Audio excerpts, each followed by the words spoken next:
New effort to legalize marijuana for recreational use. And Alec Baldwin says he never pulled the trigger on a prop firearm that discharged on the Rust movie set. Also, online scams you'll want to keep an eye on this holiday shopping season. The 4 states' most watched news starts now. A Southwest Missouri prosecutor drops a murder charge for a case that's now more than 3 decades old. This is KOAM News at Noon. I'm Tanya Bach. Topping our first 7 minutes, a lack of living witnesses and legal changes to requirements for first-degree murder charges leads the Lawrence County, Missouri prosecutor to drop the case. Although prosecutor Don Trotter says that could always change if new evidence is found. Lawrence Timmons was indicted in 2019 for the killing of Cynthia Smith. That happened in July of 1988 when 31-year-old Smith was last seen leaving a bar in Mount Vernon. Her body was found in a cemetery a few miles away 10 days after she disappeared. The KBI is assisting the Galena, Kansas Police Department in a death investigation. On Wednesday, police found 68-year-old Gerald Brewer dead in his home on East 11th Street in Galena. Authorities say it's not immediately clear how Brewer died. Missouri activists turned their attention to legalizing marijuana for recreational use. In 2018, voters approved the use of medical marijuana, with more than 65% saying yes. This week, Legal Missouri 2022 announced it's stepping up a campaign to get 170,000 valid signatures on its proposal to get a measure before Missouri voters in November. The initiative would allow adults to buy, possess, and cultivate cannabis for personal use. What's more, the proposal would clear the records of some past offenders. Criminal justice reform is a centerpiece of our proposal, which will provide a fresh start to tens of thousands of state residents who have a nonviolent marijuana offense on their record, and those will be automatically expunged after the passage of this amendment. The group currently has 50 signing locations across the state with plans for more. It hopes to have all signatures it needs collected by next May. Well, we broke a couple of record highs yesterday. Michael Hayslip joins us with a first look at the forecast. We did. All right. But let's recap with everybody. Van Halen's got a great line. Finish what you started. Okay, there you go. It's yours. Wait, there's less in here than there was yesterday. That's inconsequential. I said I would give you everything in my wallet. What? Go ahead. What did you have? Okay, so the record in Chanute for the high was 73. The record in Joplin was 74. And you said? We said it would break it in Chanute by 1 degree and tie it in Joplin. No, I said that. You said it would be 2 record breakers. And you win. We can make that up if you want. But we agreed on the same thing. So I'm going to be honest here, even though it does sound nice if that's the case. We did. We broke 2 records yesterday. And as a matter of fact, Tanya, we're well on our way to breaking another one today. As we look at our temperature map, yesterday we had about 4 places that were up into the 70s now. We've got as high as 72. Run that through Oswego, Miami, and Grove. Look at Joplin sitting at 69. So the 2 places that the National Weather Service tracks for our records are Chanute and Joplin. And yesterday, Joplin made it up to 76 degrees, shattered the record dating back to 1970. And yesterday, Chanute got up to 78 degrees. Now, if we want to break any records today, we only got to get 1 degree warmer than what we had yesterday as far as those record highs. If we see a 73 or a 74 in Joplin or Chanute, Tanya, we've got new record breakers. So you do a great job of playing glass half full. That's why you bring the positive energy. I'm the weather guy who always does glass half empty. So coming up here in just a little bit, I'm going to talk about Sunday night into Monday morning. So real quick though, what's the record high for Chanute and Joplin for today? 72, 73 respectively. So 1 degree lower than it was yesterday. Right. Okay, so both of those dating to 2012. You're going with 71 for today? Or do you think it'll break it? No, I think we'll break it. I already said this morning I'm going for 74. Yeah, I think I do. I think we'll break it. I'm not going to touch the 7-day, more importantly because of Saturday and Sunday. I feel confident about that. I do think that you have to remember too, Tanya brings up a great point. I'm sorry, I'm going to blow your clock. Tanya brings up a great point. When we talk about a high temperature, like we're not signifying your backyard, folks. You have to remember, we're talking about like average throughout the entire 4 states. And the fact that we cover 17 counties, that's a little bit extensive. And so, yeah, we're going to see some high 60s and some mid 70s. And I think it averages out about 71. Yes. But we're talking about Chanute and Joplin, where the I think we records break are. 'em. I'm with you. I think we break them. And I think we're going to hit 60, 74 in both of them. Write it down. You keep my wallet until Monday. Till Monday? Okay. Okay. What's your number going to be? Mine's 74. 73 in Joplin, 75 in Chanute. Okay. Yeah, notoriously it seems like it's 1 degree higher over there. I know. So. That's what Yeah, you okay. and I are doing the same thing there. Yeah, I'm so with you. that's Yeah. what I'm thinking, 74, 73. I'm with you. Yeah. Okay, there we go. All right, we got it. Moving along, Alec Baldwin described the moments on a New Mexico movie set when a rehearsal turned into a deadly shooting. The actor sat down with George Stephanopoulos and said he is not to blame. Omar Villafranca has the latest. I feel that someone is responsible for what happened, and I can't say who that is, but I know it's not me. In his first sit-down interview since the fatal shooting on the set of the movie Rust in New Mexico, actor Alec Baldwin says he is not responsible for the death of cinematographer Halyna Hutchins, despite being the person who held the gun when it discharged. I might have killed myself if I thought I was responsible. I don't say that lightly. Baldwin broke down during the interview while remembering Hutchins. She was someone who was loved by everyone who worked with and liked by everyone who worked with and admired.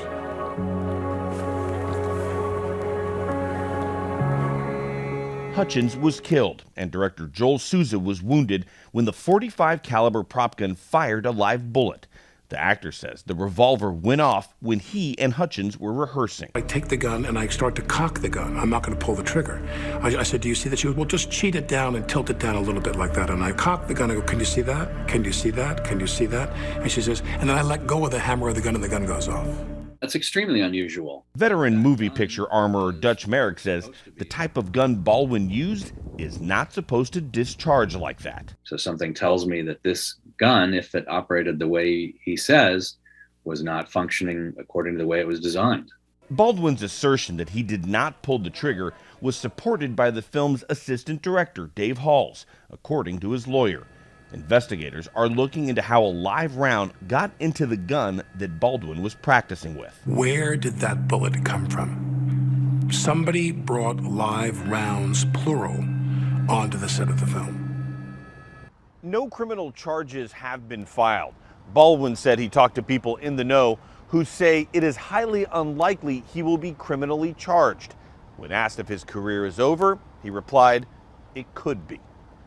Omar Villafranca, CBS News, Dallas. That's a look at today's top stories and weather in our first 7 minutes. Up next on KOAM News at noon, learn a few tips on how to stay safe from scammers online this holiday season. And later, your cookies always crumble and your brownies always break. Well, Howard shows us how to package Christmas cookies safely in the Mr. Food Test Kitchen. If you are with me, let's get to work. This is surgery, not a drum circle. Do not make this personal, Sam. It's easy to say when he's not your father. I can make her stronger. We'll get those tests ordered. Already did. It's like undermining me as a sport for him. Why don't we take a vote? This is not a democracy. I'm Dr. Griffith. I thought you were Dr. Griffith. We are Dr. Griffith. That's not confusing at all. Good Sam premieres Wednesday, January 5th on CBS. John Sports Center in Pittsburgh since 1955. You have the power to help COVID-19 go away. Get vaccinated. Vacúnate. Encourage your family, friends, and neighbors to get vaccinated too. The vaccine is safe and effective. Side effects are rare. Researchers have spent years developing the science behind it. The vast majority of COVID-19 patients in our hospitals are unvaccinated. Getting the vaccine may help prevent you from coming to the ICU. The time is now. Get vaccinated. We'd like to invite you to experience the ultimate luxury difference during the Lincoln Wish List sales event going on right now. With the exciting lineup of SUVs, we are sure to have the perfect one to fit your needs. We are your Lincoln headquarters, Mike Carpino Ford Lincoln, Pittsburgh, Kansas, proudly serving the four-state area. For 33 years, you've joined us in providing a hope-filled Christmas for families here in the 4 states. And we need your support again this year. Please donate a new unwrapped gift or make a financial contribution and we'll do the shopping for you. You can log on right now and donate at koamnewsnow.com/toybox or call in a donation during a Toy Box Tuesday telethon. Please give generously. Thank you, and happy holidays from all of us at KOAM TV. When you give, hope marches on. Donate your time or treasure at registertoring.com. Merry Christmas from the Salvation Army. Wrap up something special with a gift certificate from the Home Store in downtown Parsons. A Carthage woman is speaking out after falling victim to an online shopping scam in the hopes others don't run into the same problem. KOAM's Bronte Sorowski spoke with the woman and also has some advice from the Better Business Bureau on how to shop safely online. Sandra Hudson was looking forward to receiving an inflatable water slide for her kids to play with during the summer. So she was surprised when she saw what had come in the mail. It was supposed to be an inflatable bonsai water slide with cannons for my kids for $100, and when they shipped it to me, it ended up being a 3-ring inflatable pool for like a baby, and I don't have any of those. Hudson says she could tell something was wrong as soon as the package arrived. This is what they sent me, and the package, which I finally threw away, it came from an Alejandro out of California, not even the name of the company. She was part of an online scam, which the Better Business Bureau says isn't uncommon. And this is online purchase scams or online shopping fraud. And that's actually been growing in a significant way. It dramatically increased during the pandemic, according to Better Business Bureau research. When Hudson realized she had been scammed, she reached out to the BBB, who say this type of situation can happen to anyone. But there are certain red flags that you can look out for. If you're looking online and you're seeing that everything is heavily marked down to the same exact price, that should be a red flag. So if everything was originally $299, $399, $199, and now it's $99, every single product in the website, that's something to watch out for. And when shopping on websites you've never used before, you may want to take a closer look. So in the upper left-hand corner where it says HTTPS, that S means secure. If it doesn't have that S, that should be a red flag on a website. Now Hudson is using her experience to warn others who could be scammed as well. And if it sounds too good to be true, then it probably is. In Carthage, Bronte Sorowski, KOAM News. Still to come on the KOAM News at Noon, Mr. Food. Who doesn't like getting a package of homemade goodies in the mail? I know I do. And today we have some tips and tricks to help make sure that everything arrives safe and sound. But first, Michael Hayslip returns with your complete forecast. Ronald McDonald House's 20th annual Gift of Light, Gift of Love tree lighting is virtual again this year. Watch the celebration anytime now through Christmas. New show segments premiere weekly. View online at rmhjoplin.org. Your donations truly are appreciated.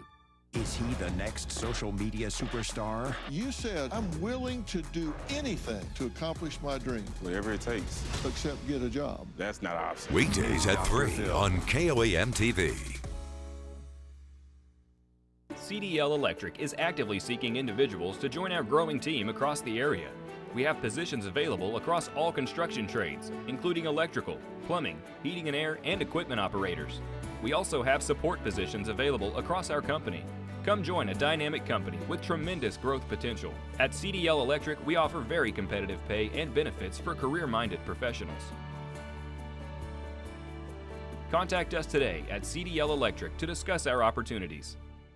Forever Flowers, Arma, Kansas, the 4 states' premier destination for home and holiday decor and all of your special celebrations. Custom designed florals. Forever Flowers, Arma, Kansas. Follow us on Facebook. Wrap it in red with great buys at Olson's Ace Hardware this holiday season. These Milwaukee and DeWalt tool combos are perfect for gift giving. And you can keep the Grinch at bay with sale prices on holiday decor for inside and outside, including 20% off all Celebrations brand LED light sets. Plus, save now and keep your feathered friends fed all winter with sale prices on Ace Wild Bird Feed. Check out these and other great holiday buys at Olson's Ace Hardware in Parsons and Coffeyville. Many local families are struggling and require your help to meet their basic needs of food, clothing, and shelter. Help us do the most good by volunteering your time and ringing at our red kettles. When you give, hope marches on. Merry Christmas from the Salvation Army. Toy Box Tuesday. You call and give, we shop. See you Tuesday. A record-breaking Thursday for us in the 4 states, leading us into a possible record-breaking Friday. But while I say that, what if I told you there were blizzard warnings in Hawaii and no snow in Colorado? Yeah, that's the kind of first 2 days going on 3 days of December that it has been. And all of a sudden, just like Mother Nature decides, I'm going to be illuminated. Take a look at the National Skywatch Storm Tracker. Anything that you see in the yellow or the orange right there, that indicates record-breaking December temperatures. And that's exactly what we've had as we're on our way to possibly either tying or breaking another record at Joplin Regional Airport. If we get up to 73 degrees, that will tie it from 2012. Our record in Chanute would be 72, set also back in 2012. Carrie, it's okay. It's just the light came on. I know you're staring up at it. Don't, and here's the great thing. Our camera person's name is Carrie, and so it kind of takes me back. Don't look at the light, Carrie Ann, right? Yes, so there we go. Yesterday being our first 70 and what we've seen in actually about 15 days, never mind 10 days, as we find ourselves already at 69 degrees over 7th and Rangeline. Let's throw up some 72s that we have in Oswego, Miami, and in Welch. Throw Stockton in there as well. Everybody else sits mid to high 60s, well on our way. We knew we were going to have some mixed cloud coverage, and there it comes, moving in from the west, but no precipitation with it. Now, here's the crazy thing. This is no joke. Go down to Hawaii. See that red right there? That's a blizzard warning. That is no joke. There is a blizzard warning for the mountains of Hawaii. See this right here? This is the first time since the late 1800s there's no measurable snow in Denver, Colorado, since they started keeping records. That is how odd the first 2 days of December have been. So why don't we just go ahead and try to break another record today? Now, as we work into the weekend, because Tanya is our glass half full person, and of course your weather person's going to be glass half empty. So Saturday, we're going to have some rain, some much needed rain that's going to kick in. Still temperatures in the 60s. And then as that sprints through, so here's the thing. After that, after sunset on Sunday, okay, back to the winter clothes we go. Freezing point. Freezing point not only for Sunday night into Monday morning, but also Monday night into Tuesday morning. Ooh, gonna be cold. Enjoy today, folks. Well, and really a nice weekend too, because that rain's not going to kick in until late Saturday, and it's out of here by say 10, 11 Sunday morning. Very true. All right, thanks, Michael.